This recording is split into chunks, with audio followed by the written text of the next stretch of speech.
welcome. We're here this morning to argue in the case of State ex rel. Richard Allen, relator, versus Carroll Circuit Court and the Honorable Fran Gull, respondents. Counsel for Richard Allen, the relator, will argue first. We're hearing this case on a writ for mandamus and a prohibition case. Representing the relator today, we have Mark Lehman. Good morning and welcome, Mr. Lehman. You'll be arguing the case. At council table, we also have Kara Winicky. Good morning, Ms. Winicky, and Bernice Corley. Good morning and welcome, Bernice Corley. Representing the state of Indiana, at council table, we have Angela Sanchez. Good morning, Ms. Sanchez, and welcome. You'll be arguing first, correct? Second, all right. You're just listed first on the appearance. Got that. So Matt Gutwein, you're representing Judge Fran Gull, and you will be arguing first. And at council table, we also have Chris Stake, who's also here on behalf of the respondent, correct? Good morning and welcome, Mr. Stake and counsel. Counsel, as we've been conducting oral arguments, you'll each have about 2 minutes before we may start asking questions. Each side has 30 minutes, so you ready to proceed? I am, Your Honor. All right, Mr. Lehman.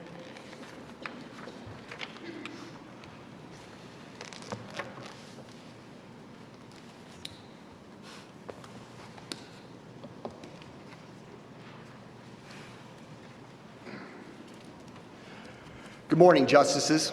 No Indiana court has tolerated a trial judge removing a lawyer from a case over the client's objection based on the judge's subjective belief the lawyer is negligent or being ineffective. Cases across the entire country do not tolerate the removal of the entire defense team from a case over the client's objection where the lawyer is licensed in the jurisdiction and prepared for trial on the scheduled date. When a judge severs the attorney-client relationship over the client's objection, the integrity of our entire judicial system is undermined, and the unauthorized action necessitates that this court intervene and invoke its inherent authority to supervise the conduct of lower courts. On October 12th, the judge ordered counsel to, quote, cease work on Mr. Allen's case until we meet on the 19th.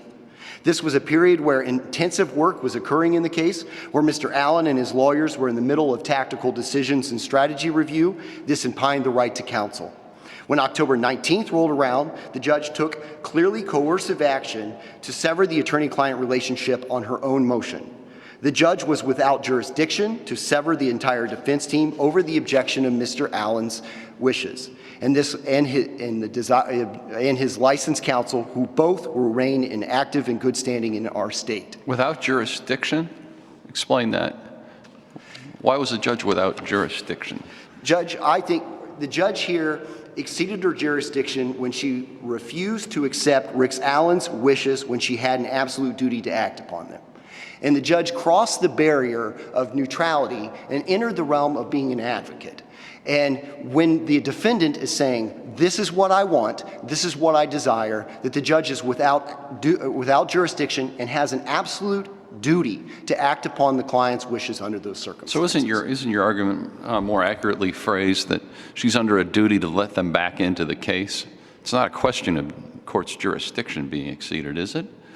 No, Judge, I see those as one and the same. Are you talking about authority or jurisdiction? I mean, we have a lot of cases that define both of those differently.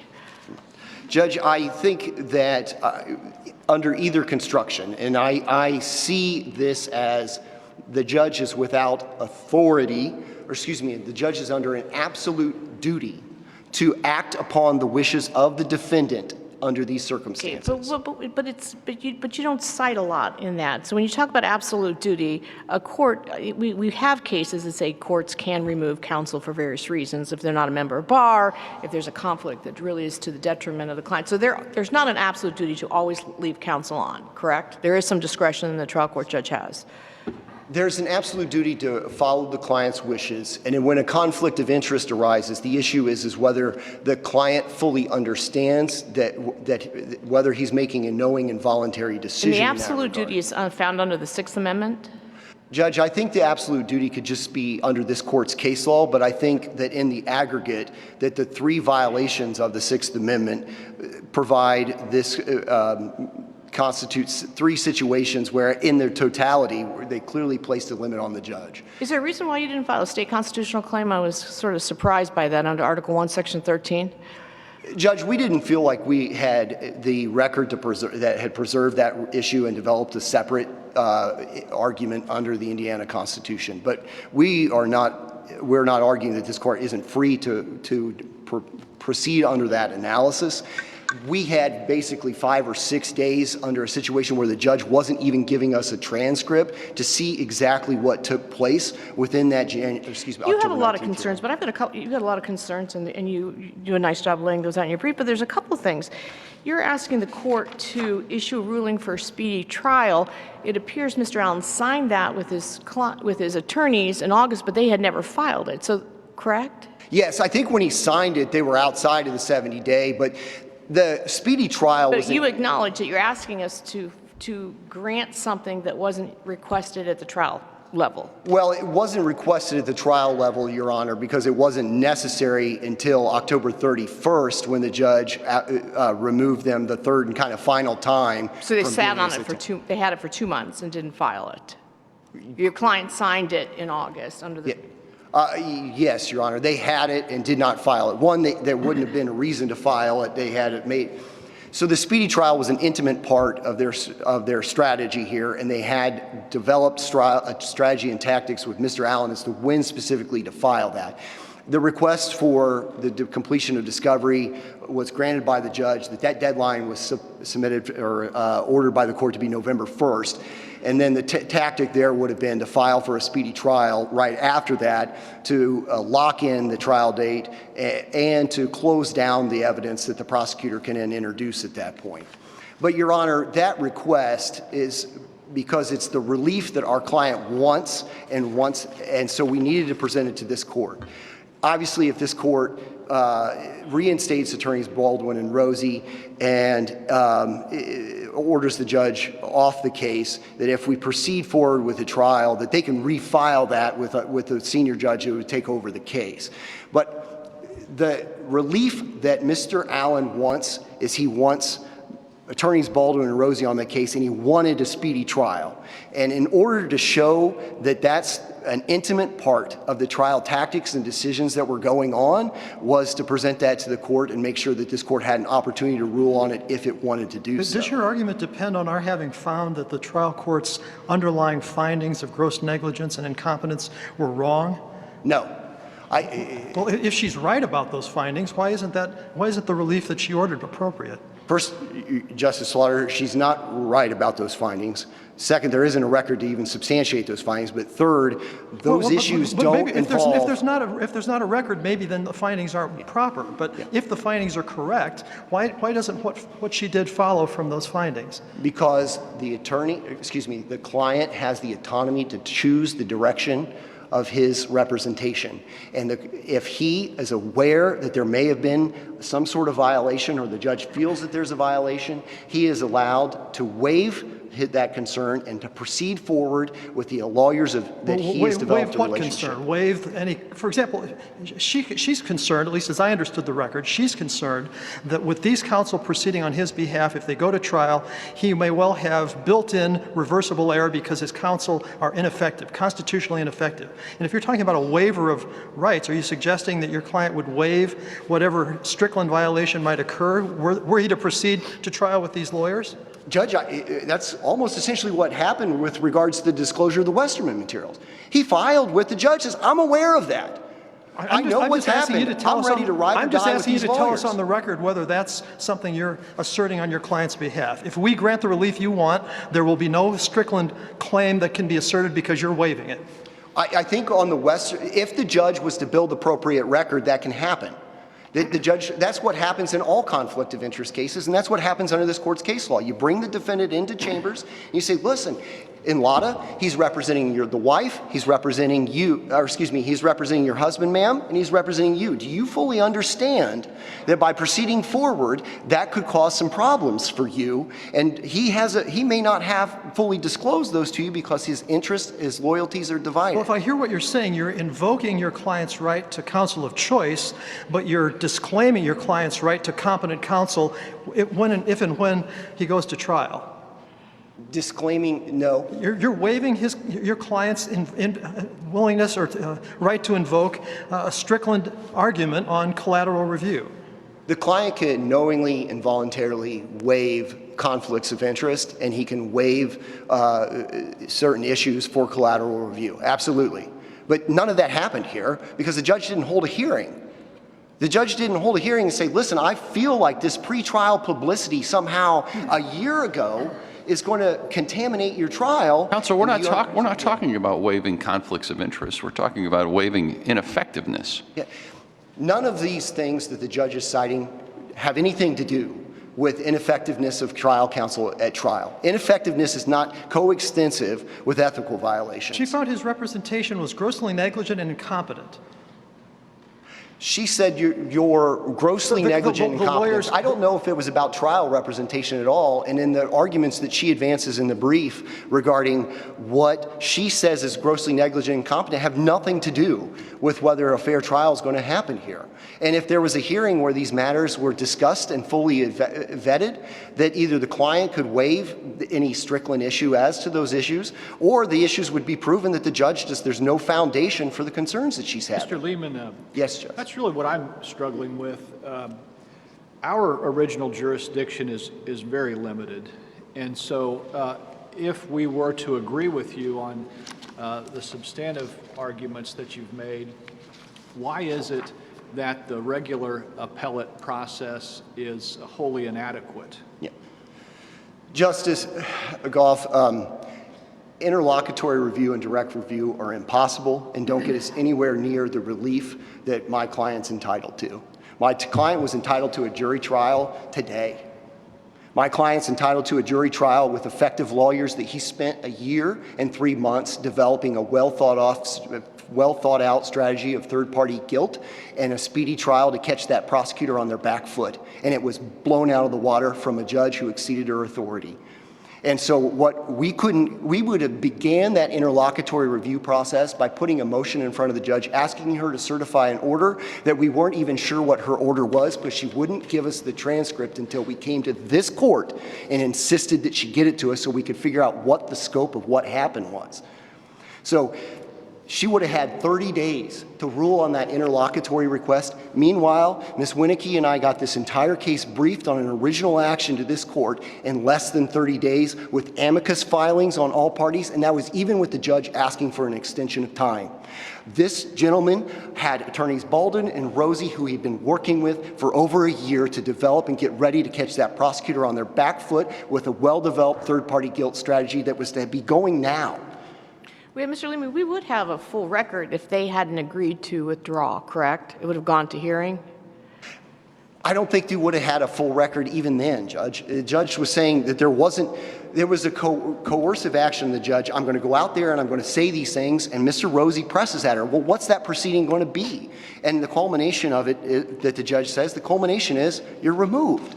So the record, I don't know, would have been any better. And in fact, it would have harmed Mr. Allen even more, because it would have put on the public record the judge's personal bias towards the strategy that he had developed, which is a strategy of these two gentlemen. That's one of the things you have to prove with regard to the request to recuse.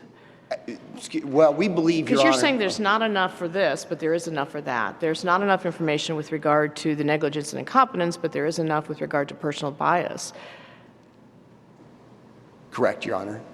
I don't think those positions are inconsistent. That there is no evidence of incompetence, certainly no evidence of trial incompetence, which is what the Sixth My Amendment concern is getting requires. this case back on track. Yes. All right. So your argument is that you have a constitutional right to counsel of your choice in this circumstance, and you acknowledge that there are some circumstances that you do not. And if this case would go to trial, if there was a conviction, it's a structural error, and it'd be reversed, and everybody would have to go through this again. Correct? Yes. Judge, but I do want to clarify that this is more than just the choice of counsel case. Like, this is an interference of counsel. This is the right to counsel itself, because the right to counsel is meaningless if a judge can say, stop all work. I know you've got a relationship going on. Stop it all till you come to my chambers. And then says, you're off the case, whether we go into the courtroom or you stay in here, you're off the case. A lot of events in this case that led up to that hearing, correct, with regard to sending information on a case to another criminal defendant, with regard to Well, there's a lot. I don't need to go through it. It's in both your briefs. So there's a lot of questionable things that have occurred up to this point with regard to the release of discovery or letting third parties have access to discovery. Is there no line that a judge, let's say that everything was turned over and counsel didn't show up for hearings. Is there ever a line that a trial court judge has to say, listen, I know this is your court, at this point, a court-appointed counsel. I do not think you're going to get a fair trial, and you're going to set yourself up on the flip side for reversal, just like I talked about the structural error being grounds for reversal the other way. You're going to come in on a Strickland ineffective assistance of counsel and say, my attorneys were not effective. I mean, I lost, and this is because my attorneys did X, Y, and Z. Yeah, the not showing up for hearing is a unique situation because one is the lawyer's not being a lawyer at that point. They're not Filing briefs, not meeting deadlines, not submitting a brief of AI that doesn't make any sense. So, Judge, if a judge is exhausting other remedies short of disqualification, extreme misconduct will eventually fall into one of our other categories. That is, the client will object to the continued representation, that the lawyer will be removed from the case, the lawyer will eventually himself pull out of the case or a conflict of interest will develop. And we see that in some of the other cases across the country. And so, like, if a lawyer in one case was obstructing justice, he was literally going behind the scenes, talking to co-defendants who were represented, trying to manipulate their testimony. The judge at that point just proceeds forward with the law on conflict of interest and says, calls forward those witnesses, said, did this lawyer try and obstruct justice? Did he try and commit a crime? And then at this point, a conflict of interest occurs because then the lawyer can't advise the defendant to take a plea because for fear he might himself be more criminally culpable. But you believe that all conflicts are waivable. Am I understanding your position right? I think there are rules that an actual conflict of interest is unwaivable when you sue one party versus the other, and shockingly, that seems to have happened in one of the cases in Indiana. But other conflicts are waivable conflicts, and other than that one rare exception of. And I'm still a little confused with the exchange with Justice Slaughter about waiver. So let me ask it this way: if we grant you the relief you're requesting, we reinstate counsel, and Mr. Allen's convicted. Can he pursue through PCR, post-conviction relief proceedings, a claim that his counsel were ineffective for the very same reasons that the trial judge here found? So the trial judge here found that he can't, it depends on what record the court would build regarding those. But no, I'm going to change that, just no. Because these issues have nothing to do with effective representation at trial. So I don't think he could pursue them on those grounds. But so I don't see how these three violations, the inadvertent disclosure of pretrial discovery, that the press release over a year ago in direct response to press that the government was putting out, I don't see how those issues affect his trial. So I don't think he gets a post-conviction relief through that because those issues don't affect trial strategy. But you're saying he would lose on the merits. You're not willing to concede that it would be waiver. And it seems odd that he could have it both ways, that he can say, you can never remove my counsel over my objection, I object, but then still have available to him the argument later that, well, even though I objected, it was still ineffective. If the judge exhausts, I think the judge can take care of that. The judge can call, say, let's have a hearing regarding that pretrial publicity and somehow establish that that might be affecting his trial and that fully and fairly advise him that that's a repercussion. But when he's fully and fairly advised of the repercussions of that judge's subjective belief that there was somehow some sort of ethical violation there, I think that he would be waiving it. So, well, Counsel, are you arguing that the record doesn't support a finding of ineffectiveness by the trial judge, or are you saying if the judge finds it, she still can't remove him?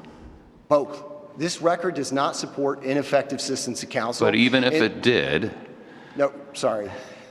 The reasons that she advances aren't reasons to find a lawyer ineffective. Now, if this court was to say those are reasons that that would constitute ineffective assistance of counsel for a Sixth Amendment violation, so if we were to get to that point and he was fully and fairly advised of the potential repercussions of those violations on his trial strategy, then you could have a waiver issue. But the reasons that she cites for doing what she did had nothing to do with trial. But let's assume for a moment that she cited a reason. There's an intimate relationship going on. And she pulls them in, and goes into the chambers and says, listen, I understand that there's an intimate relationship occurring between the defendant and you. Do you understand that's a conflict of interest? That's a violation of the ethical rules, that there's a disciplinary proceeding that I'm going to be referring for him. Do you want to go forward with this representation? And the client says, yes.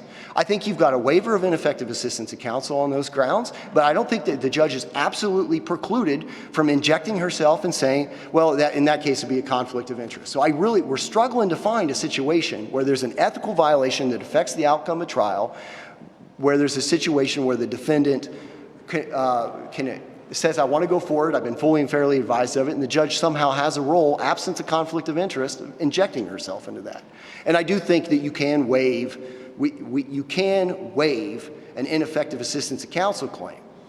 That's well-established case law. It's just none of these things the judge cite have anything to do with ineffective assistance of counsel.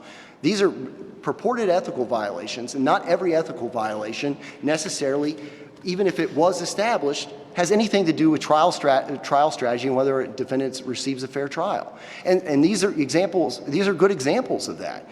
In that the inadvertent disclosure of pretrial discovery the alleged violations here would have nothing to do with the trial strategy that attorneys Baldwin and Rosie developed with him, and would have no impact on that case. Mr. Lehman, let me just sort of ask, with respect to the line of questioning, if we were to agree with you and find that there was inadequate reason, at least on the record, to allow for the removal or the refusal for counsel to reappear, nothing would stop the trial court from making a more complete record and going through a different process if, in fact, it believed that there were sufficient reasons to remove them. They just weren't adequately reflected in the record. Judge, I think a court has broad discretion on how it conducts proceedings in the courtroom, but none of the reasons that she cites in her brief would allow would even if found, would substantiate the removal. But if the court were nonetheless worried about the finality, the eventual finality of the proceedings, and wanted to nip a problem in the bud, is there anything that would stop her from conducting a proceeding on remand or similar to prevent that from happening? I think if there's a concern, say, for example, the pretrial publicity, the press release, if you say, listen, I think, because the violation says it has to affect a fair trial. So, okay, you're going to have a hearing, the judge could have a hearing, let's provide proof or get some sort of sense as to how this has affected the jury pool or what prejudiced the jury pool. I assume the judge could conduct some sort of proceedings to investigate that. But if the client is fully and fairly aware of those proceedings and still wants to proceed forward with these clients, then the judge has an absolute duty to accept or to act on his wishes. Counsel, Mr. Lehman, is it your belief that if we deny the extraordinary request that you've sought today, and the case goes back to trial with a different set of lawyers that this defendant just does not want, that there is built into that record Structural error. at least fundamental error, maybe structural error that's reversible? Trials for show. It's a practice-only trial, Judge. I think, and that's why we came here as fast as we could, because if we do not get something done now, the victims are going to be hurt, the public's going to be hurt, the entire Indiana judiciary is going to be harmed because this trial's been pushed off till October, and when the judge said it in October of 2024, one of the lawyers, I believe, even represented, he didn't think they were going to get that date either. Everybody's hurt, and we're going to delay things. And you think the Gonzalez-Lopez precedent of the U.S. Supreme Court would dictate that outcome? I think it's structural error, yes. So, and that this trial is going to be for practice only, and we have built-in error, and the only way we can fix it and address the speedy trial problem, because that was an intimate part of the trial strategy, is to get attorneys Baldwin and Rosie back on the case and get this case set for trial in a time frame that's as fast as our law allows, which is 70 days. And that's what the relief we're requesting. Thank you very much. Thank you, counsel. We'll hear from you again on rebuttal. Mr. Gutwein.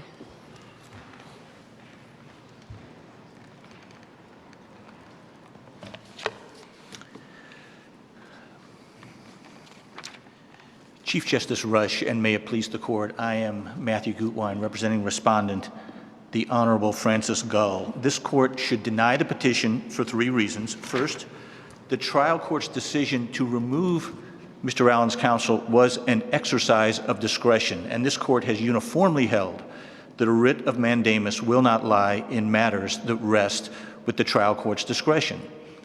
Second, Mr. Allen's remedies on appeal are not wholly inadequate. The United States Supreme Court and Indiana's appellate courts have regularly resolved Sixth Amendment claims, such as those that Mr. Allen raises here, through the ordinary appellate process.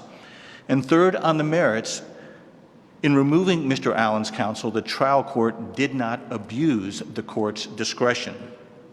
The trial court has significant latitude to prophylactically prevent a violation of Mr. Allen's constitutional right to effective assistance of counsel. Counsel, is that really what's going on here? We don't have a great record before us on which to make these judgments, but reading what we have, I'm left with the impression that it's quite possible that two different concepts, ineffectiveness and insubordination, are being conflated here. There seems to be a great deal of concern by the judge that these lawyers were flouting her gag rule and that they were insubordinate.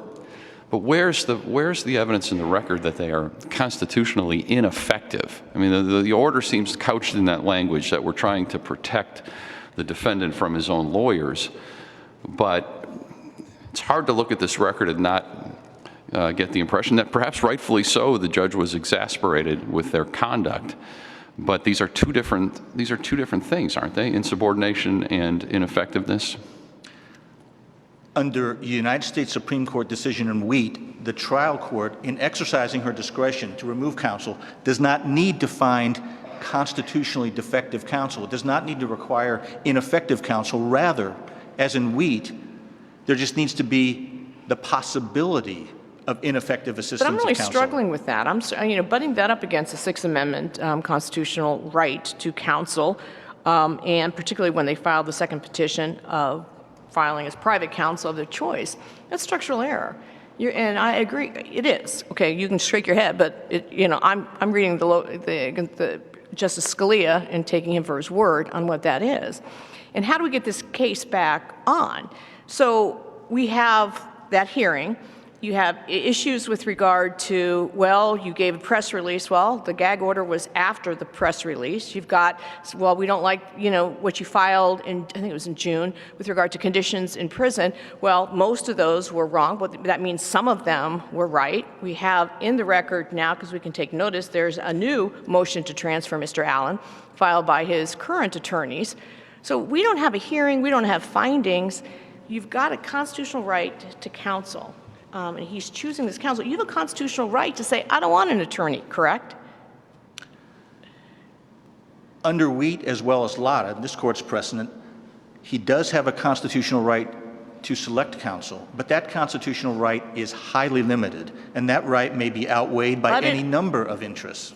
But counsel, you're a very, and I'm quoting Chief Justice Shepard in the Knox case saying, a judge has a very limited right to tell someone who their attorney can be. They just decided not to go the parameters there because there was an agreement to withdraw. Wheat says the opposite, Your Honor. Under Wheat, the trial court's discretion, when faced with the balance between, on the one hand, counsel's right to select counsel, and on the other hand, counsel's right to effective assistance of counsel, what Wheat says is the trial court is to be given substantial latitude, is to be given wide latitude. What Wheat says is that decision is best left for the intuition and judgment based upon the experience of counsel in weighing those competing rights. Wheat says, in a highly deferential standard, that the issue of whether trial counsel should be removed must be primarily resting. And I don't read Wheat, and I looked at Wheat several times as strong as what you're doing, and I think what you're doing is you're butting right up against a constitutional protection, and you're doing it at your peril, and this court would do it at this peril with regard to a case possibly having to be tried twice and having everybody going through that again. That exists either way, right? In other words, as this court has already identified, if the trial court, if Judge Gull does not remove counsel, then counsel has the possibility of raising an ineffective assistance claim. But isn't that a really good reason for us to just go ahead and address the merits? I mean, I'm a little confused why the respondents don't want us to address the merits. I mean, I realize you think there was no mistake, so why not ask us to just say that? And you're certainly right that we have plenty of cases saying in original actions we don't review discretionary issues, especially not issues of first impression. But I think I found at least 4 cases where we went ahead and did exactly that. We've looked at attorney disqualification issues, including issues of first impression. So why isn't it in your client's interest to just get an answer from our court, one way or the other, whether this was error? Well, I do think that it would undo enormous amounts of procedural law on original actions. I mean, this case has so many procedural hurdles, that Mr. Allen cannot scale based upon the procedural requirements. And I don't see how this court could exercise a limiting principle that somehow it's perfectly fine to grant the writ when this is a matter of discretion. The court doesn't grant writs for matters of discretion. There's a remedy on appeal.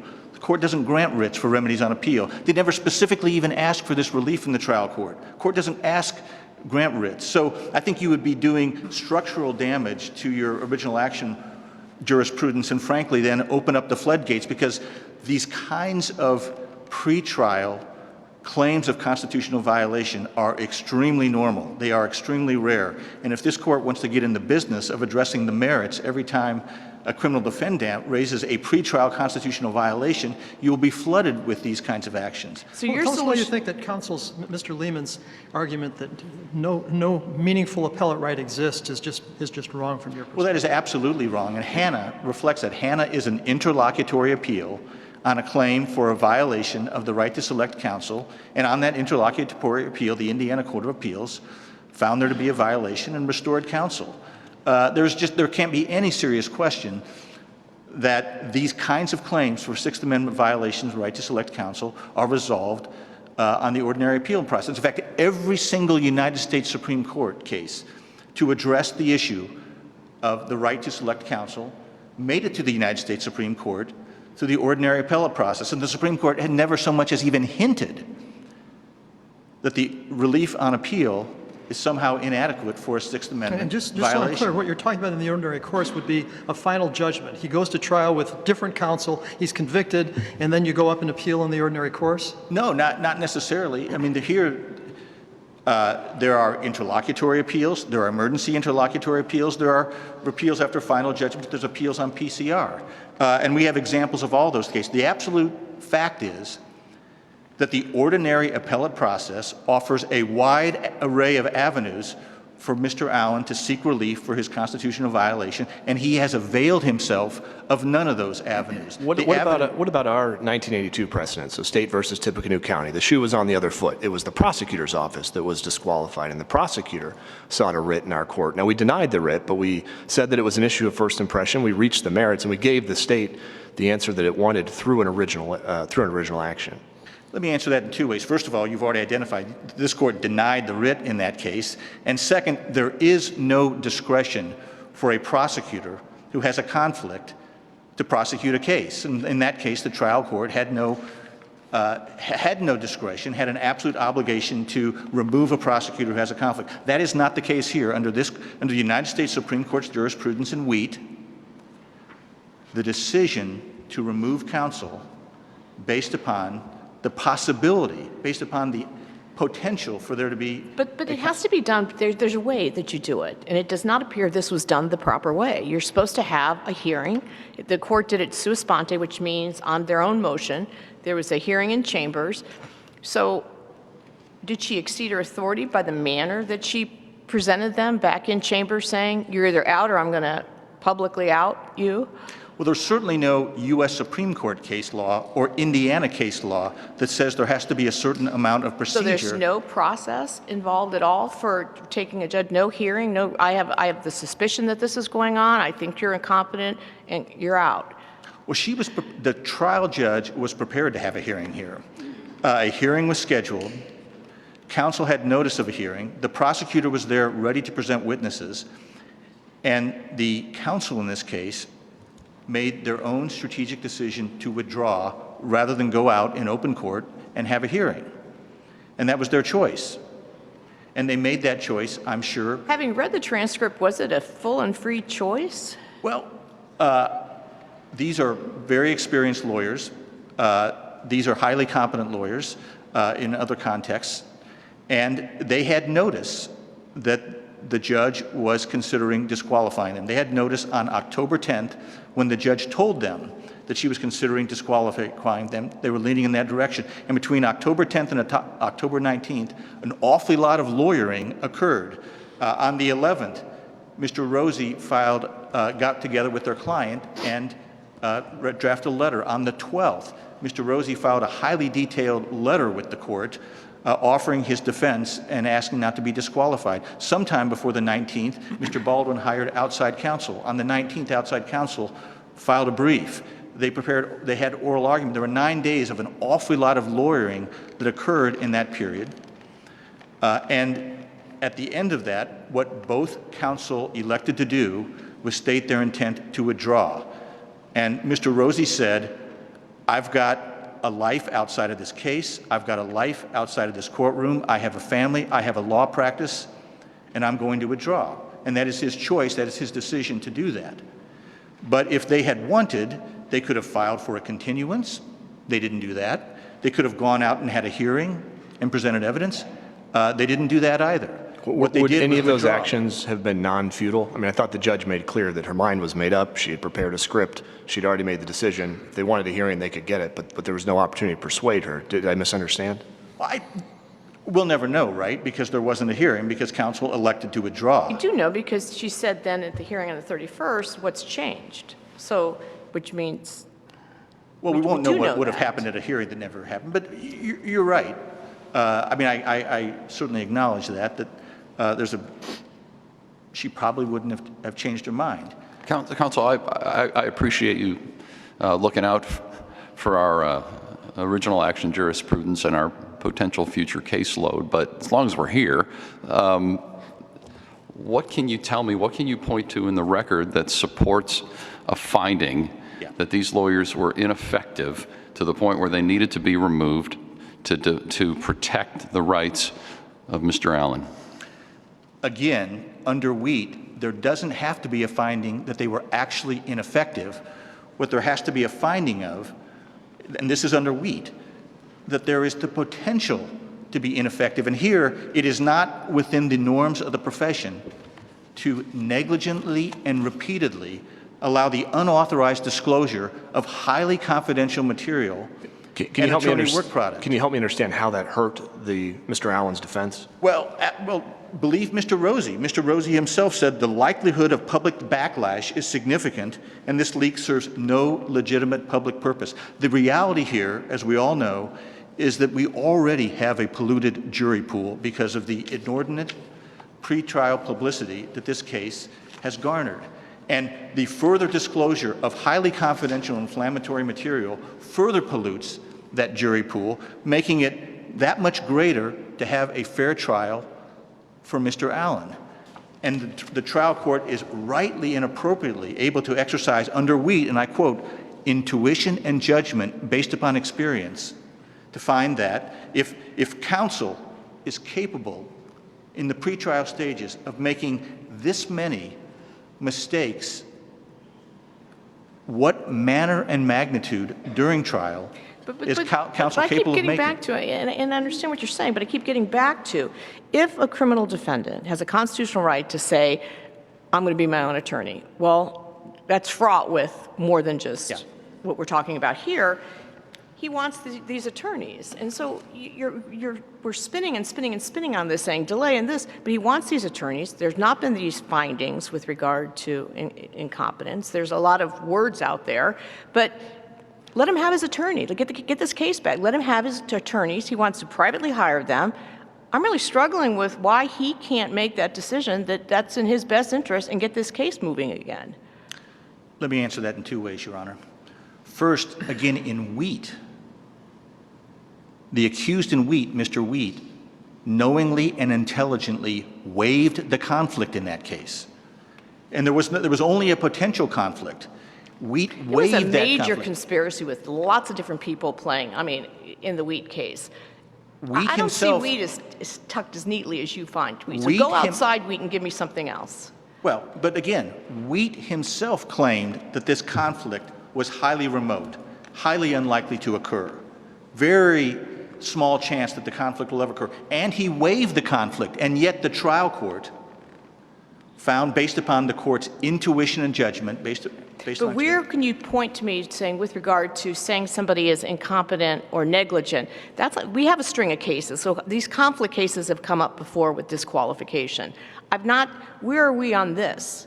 Well, again, it is certainly not consistent with the norms of the profession to negligently and repeatedly allow the unauthorized disclosure of highly confidential material that will pollute the jury pool. And here we already have a jury pool that is polluted. Does that rule apply both ways? Because one of the things defense counsel said in their letter to the court was that they believed that the state had allowed the dissemination of information regarding the crime scene. So can a judge disqualify the prosecutors too?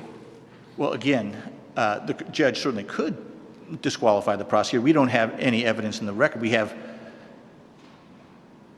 Mr. Allen's counsels asserting that. There's never been a hearing on that. There's never been a finding on that. I'm just trying to understand the scope of the rule and how sharp of a double-edged sword that this might be, that any leak of crime scene photos or anything like that can lead to the disqualification of counsel on either side, I think is your position. Well,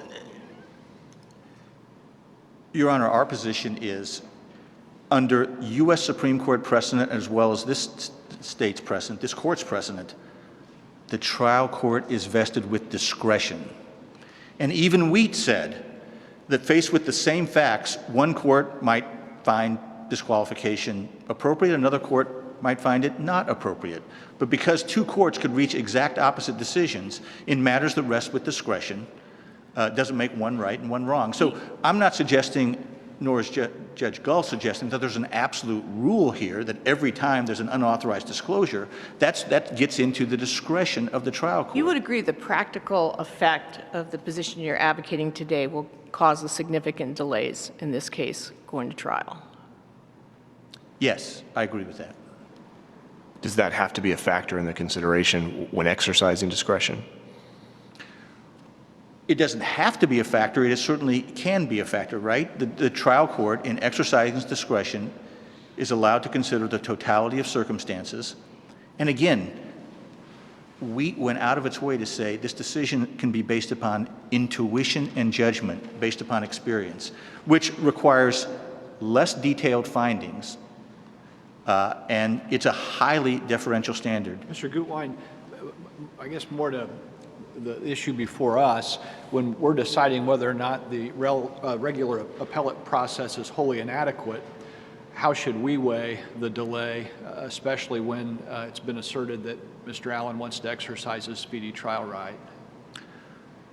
Well, again, Justice Goff, as you already recognized, counsel never filed the necessary paperwork to exercise that trial. So that issue is, I would say, not appropriate to seek relief because it doesn't satisfy the basic threshold condition precedent for seeking relief here. Whether we give relief through an original action or we're concerned that there should have been more process afforded in this issue, a more full process with respect to the issue of removal, what possible harm could there be if we were to go do it the right way? I mean, if we're concerned about the eventual finality of these proceedings, everyone having to go through and do it twice, you know, whether we reinstate counsel or we remand with current counsel and say you need to go through this process, wouldn't that save time in the long run? Well, let me, perhaps, we don't know, but let me offer Wouldn't that this. protect everyone's interest in finality in the long run? We really don't know what Mr. Allen wants. And it was not necessary for the trial court to hold a hearing to judge his wants because she was removing counsel. But if this court were to consider reinstating counsel, then the trial court would absolutely be required to probe his interest and make sure that he understood that counsel in this case had engaged in conduct that was detrimental to his interest, as counsel himself has already acknowledged it, and then see if he has a knowing and intelligent interest in having counsel continue that clearly, on this record, has engaged in conduct that's detrimental to his defense. I have exceeded my time, and so I will yield the remainder of my time to my good friend, Ms. Sanchez. Thank you, Mr. Your Honors. Gutwein. Ms. Sanchez.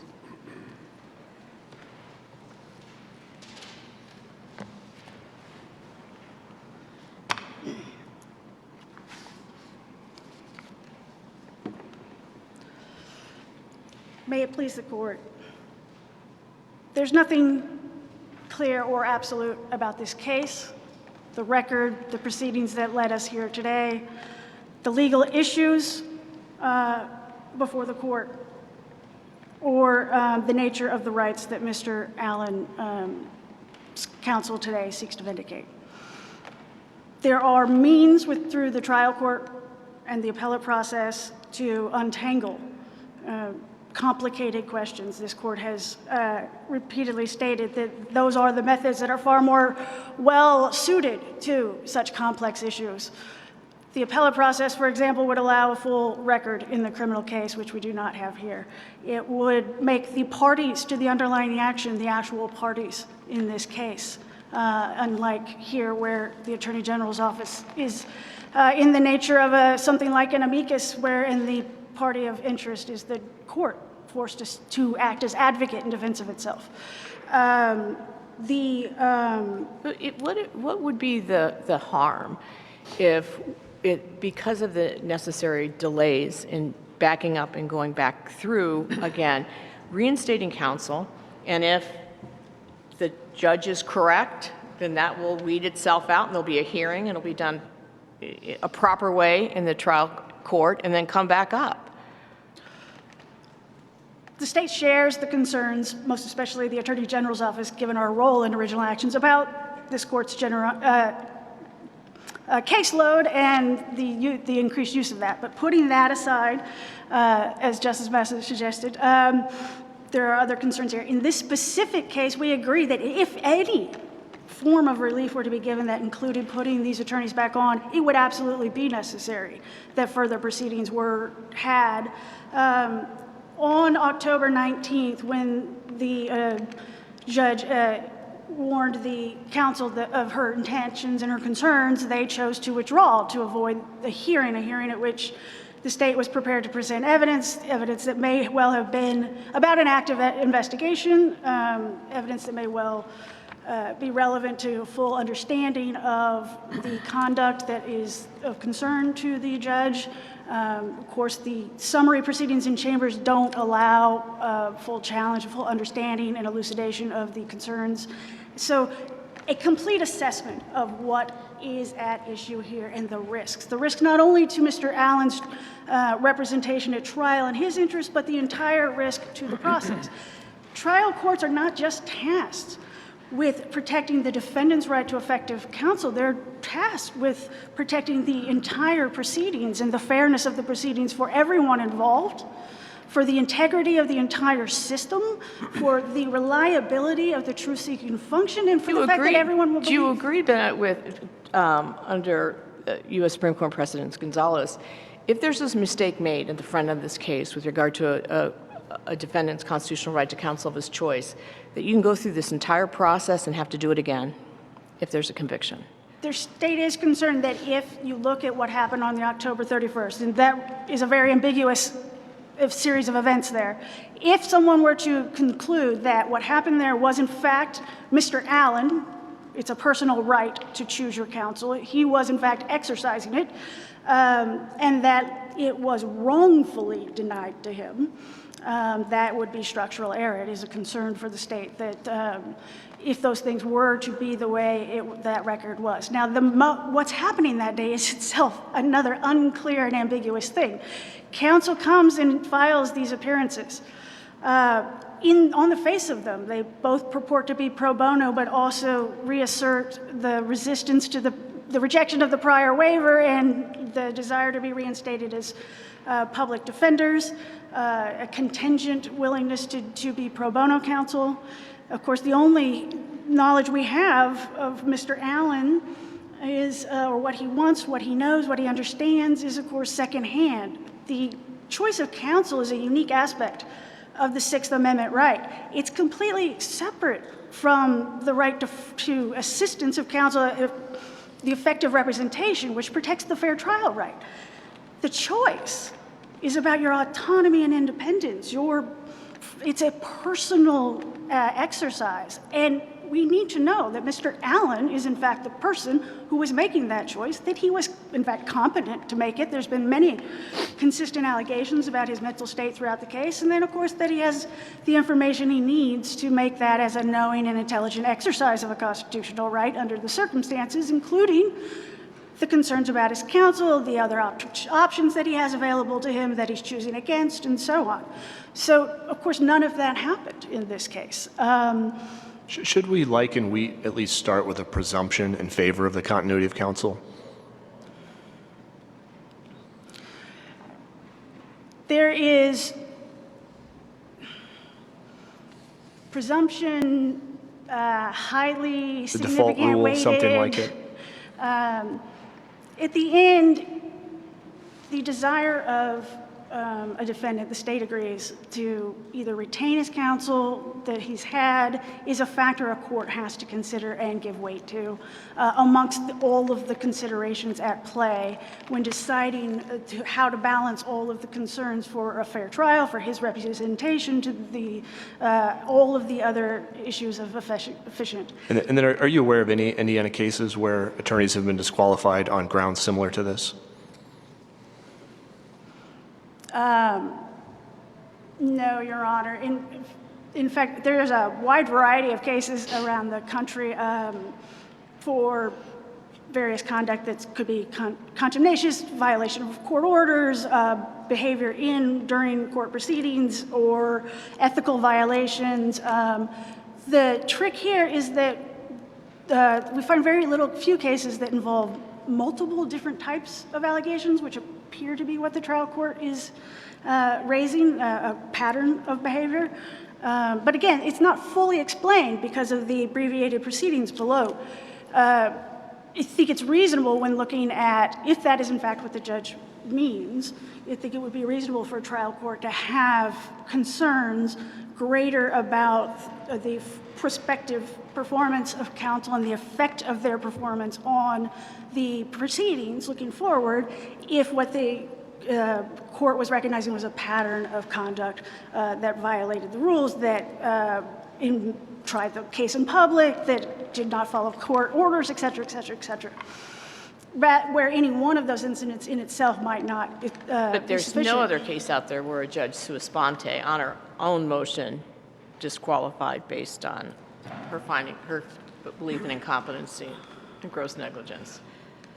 There are cases of disqualification based on the court's own motion, and even in... But for these reasons. but- It could be conflict, it could be conflict, it could be... The wording the judge chose is unique in itself.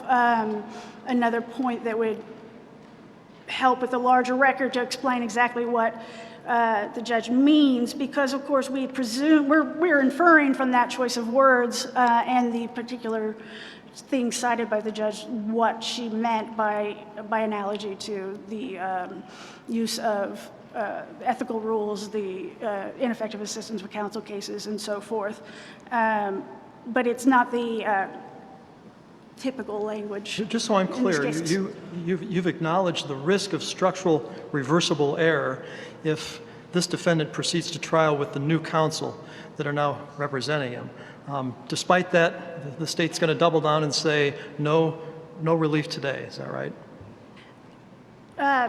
No, we don't think it's a writ. There's no order, there's no absolute duty for anything to be ordered by this court. That said, the state does acknowledge that there are proceedings that can continue to happen. If Mr. Allen, in fact, is trying to exercise his rights, he isn't prevented from doing so, even now. Tell us more about that. What do you envision? If we go with the state's view and deny the writ today, what do you envision that might happen going forward that would minimize or eliminate the risk that we're talking about? I see that my time's up. Saved by the bell. Huh? You can answer that. Well, no one wants more proceedings. There's no barrier to the filing of further motions. There was no barrier prior to bringing the original action, whether it be motions to clarify the prior orders and then to seek appeal from that, whether it be a motion seeking to exercise and specifically exercise his right to choice of counsel, and then, if necessary, appeal that. There is nothing stopping further actions and motions in the trial court and proceedings in accordance with that. There never was. Thank you, counsel. Mr. Lehman, rebuttal. Am I at 7 minutes now? Is that, we don't know? All right, I'll go with it. It should. Justices, I would like to begin by correcting the record. The judge says that we don't know what Rick Allen's wishes were, and the Attorney General says nothing is clear. On October 11th, 2023, Rick Allen filed the following. Dear Judge Gull, please accept this letter as confirmation that I have communicated with my attorney, Bradley Rosie, regarding the circumstances regarding the leaking of sensitive information in this case. I am aware that the images of crime scene photos and other related documents were taken by a friend and former employee of Attorney Baldwin at Attorney Baldwin's office. I have discussed with Attorney Rosie the potential impact that the distribution of these documents could have on my defense. Attorney Rosie has also communicated with me that the prosecutor has requested that the attorney be disqualified from representing me in this case. I do not want this to happen. I want Mr. Baldwin and Mr. Rosie to continue to represent me until this case is resolved one way or the other. We have that letter. We have that letter. Yes, it's on page 221 of the record, Your Honor. Counsel, what if we end up agreeing with Mr. Gutwein with respect to court-appointed counsel, but we end up agreeing with you with respect to volunteer counsel? I just want to make sure I understand the parameters of your requested relief. Are you only interested in having them reinstated as court-appointed counsel, or do you have an alternative request for their participation as pro bono counsel? Our obligation is the defendant. The defendant wants attorneys Rosie and Baldwin to represent him, and he could not be more clear despite what the other side has tried to represent. But to do a half measure is to credit the judge and the attorney general for allowing this to happen, and because Mr. Rosie and Baldwin were the ones who had an absolute duty to protect their clients' wishes, and they did everything they could to do that. To put them back in the case to say you're working for free or that Mr. Allen needs to pay you is to punish Mr. Allen and Mr. Rosie for doing what their ethical rules require them to do, which is to do zealous advocacy for your client. And those gentlemen, when faced with a real tough call, financial tough call, career tough call, they showed up on October 31st and said, listen, our client, he's been clear what he wants. And this is what we're willing to do in order to protect his rights. But to say that they need to go back in and work for free or that he needs to pay them is to miss what happened here, which is the judge had an absolute duty to act, and that is to accept his letter and his representation of what his expectations were, and that I want these gentlemen to see this case to its end. The Attorney General and the judge want to create ambiguity where none exists. We don't have records like this in other cases. This gentleman could not have been more clear on October 11th. There could not have been more clarity on October 19th. There could not have been more clarity on October 31st. And if your court looks at the new filings where he also is waiting for this court to rule because he's confused as to who his lawyers are, we have some clarity here. And to do anything short of putting them right back in where they were when the rights were violated would be a half measure, Justice. So we'll accept whatever the court's ruling is, but I think that alternative there falls short. With regards to Wheat says, where a court justifiably finds an actual conflict of interest, that's when the discretion kicks in. Conflicts of interest are different than these rules that the judge is citing here. Because a conflict of interest, the judge is complicit in the ethical violation because she has two appearances representing both parties in front of her. And they're different because we know that that's a situation where the lawyer hasn't fully and fairly advised the defendant as to what the repercussions are on proceeding forward. Absent a conflict of interest, we trust these letters like October 11th from these defendants. We trust that they understand what's going on, that they have cooperated with their lawyers and developed a good trial strategy and tactic to catch that prosecutor off on his back foot on a trial that was supposed to happen in January, and to have a well-developed strategy of third-party guilt. These lawyers knew what they were doing. They had articulated in 100-some pages of briefing, here's what we see in this case. We're ready to go forward with trial. So conflict of interest doesn't apply, and that's what WEAK is clearly about. Conflicts of interest are different. And this court would be one of the first court in Indiana for sure, if not the first court in the nation, to say that we treat all kinds of ethical violations like pretrial publicity or the inadvertent violation of a discovery order as something on the same level as WEAK's conflict of interest. That's unheard of, and this court should not be using the original action to create new law like the judge wants us to say here. Justice Masson, Justice Goff, and Justice Slaughter, you'd asked me a question about ineffective assistance of counsel. I'm clouded sometimes by my judgment because the rules that the judge cited here aren't ineffective. But absolutely, a defendant could waive a claim of ineffective assistance of counsel on the record, and that's what our conflict of interest case law establishes. If you pull the gentleman in and you explain to him what your concerns are, what's going on, and make sure that he knowingly and voluntarily knows what's going on and wants to proceed forward, yes, you can waive an ineffective assistance of counsel claim. So if a client wants to represent himself, he can waive his right to effective assistance of counsel if he knowingly and voluntarily says, I want to go forward and do this on my own. So my troubles with answering that question is I feel so passionately, and Mr. Allen and attorneys Rosie and Baldwin feel so passionately that what the judge is talking about here is zealous advocacy, defending the rights of their client and trying to get this thing to trial quickly. And the reasons that the judge is stating in her brief, which are a little different than the reasons on the record, but none of those are what we see as being relating to ineffective assistance of counsel, or would even, if proven to be something wrong, aren't going to meet the Strickland prejudice wrong. So, but yes, if these things could ever arise to ineffective assistance of counsel and justices, I'm not conceding that. But if they could, hypothetically, yes, you can bring the defendant in and he can waive those rights. But that's not what we have here. In the end, Your Honors, the judge exceeded her jurisdiction and refused to accept Rick Allen's wishes when she had an absolute duty to act upon them, and there's an emergency that exists. I think when those things are before this court, there should not be a question as to whether original action exists. And there is more clarity than we see in records across this state as to what this gentleman's wishes are. They are undisputed. And I think that the judge had an absolute duty to recognize what he wanted, go forward with trial in January, and this case should be heard in Carroll County today rather than before the Indiana Supreme Court. But I appreciate your time and consideration, and we ask you to grant the relief we requested. Thank you very much. Thank you, counsel. I want to commend counsel on both sides. Just excellent briefing, excellent argument. We will be discussing the case and getting a decision as quickly as possible. All right.